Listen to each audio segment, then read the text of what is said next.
Excuse me, sir. Sir. Sir. Question for you. Yes. How old were you when you made your first million? Me personally, not the business? Yeah, personally.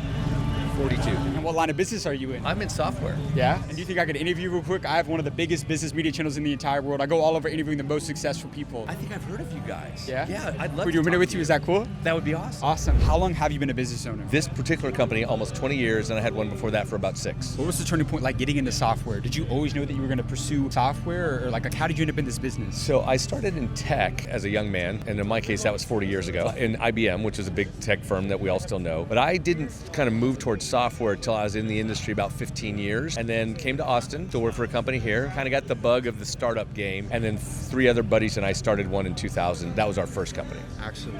What was the most amount of money that you made in a single year? The company? Yeah. We're over $850 million in revenue. Over 850 million? Yes. What was the best advice you ever received throughout your career? The most pivotal, life-changing advice that you received in business or anything? What was the best advice you ever got? I'm going to hesitate to say this is the only great piece of advice I got, but I've given this piece of advice to a lot of people in business setting. And an older guy that when I joined IBM in the 1980s said, look, my advice to younger folks is to spend about 90% of your time on your job and 10% on your career. And I'm like, what does that mean? And he said, look, if you spend 100% on your job, you're going to do a really good job at the job you're in, but nobody's ever going to see you moving beyond that job because you aren't making connections. You're not thinking beyond it. Where do you go next? On the other hand, if you drop it to like 80-20, spend 80% on your job and 20% run around your career, you're not going to do a good enough job. You're only putting 80%. So he's like, the right balance is put most all of your energy, 90-ish plus percent, into doing a great job with where you're at, but you always want to reserve like 10% of your capacity, make connections, learn about what it takes to go to the next level. How do I become an entrepreneur if I've never been an entrepreneur? How do I get into that industry if I'm in another industry? You're always thinking about stretching and growing, but that's about 10%.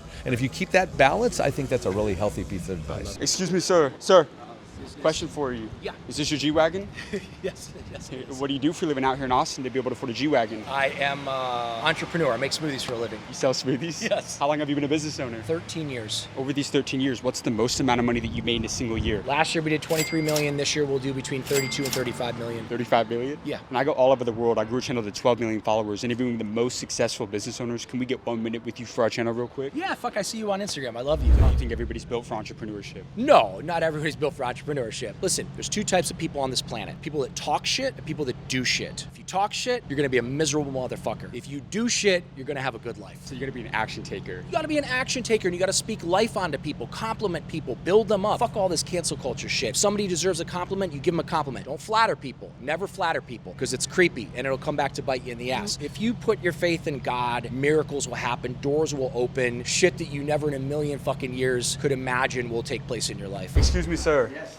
Question for you. Yes. How old were you when you made your first million? Well, how old was I when I made my first million? 28. 28. What line of business are you in? What line of business am I in now? Yeah. I'm an investor. So you're in finance. Yeah, private equity and venture capital, absolutely. What was the most amount of money that you made in a single year? A lot of money. Could you give me a range? So through the grace of God, the companies I started do well in excess of $1 billion of revenue every year. Are you serious? Yes. You're doing $1 billion in revenue a year? The companies that I started, yes, absolutely do. What's the best industry somebody can get into in today's world? Oh gosh, there are a lot of great ones, and everybody will say, Give me the number one right now. I'm going to redefine the term industry. Africa. Here's the story. Follow me on this. 9 of the 20 fastest growing economies in the world are going to be in Africa in 2025. Everybody's overlooking it. Only 0.5% of the world's private equity and venture capital is going into Africa, despite the fact that it's going to be the only continent with a growing population. A marketplace is all about consumers and producers instead of people on the tail end of life that are draining money out of an economy. Africa has a vibrancy. They're able to just step over the traditional landline telecom. They're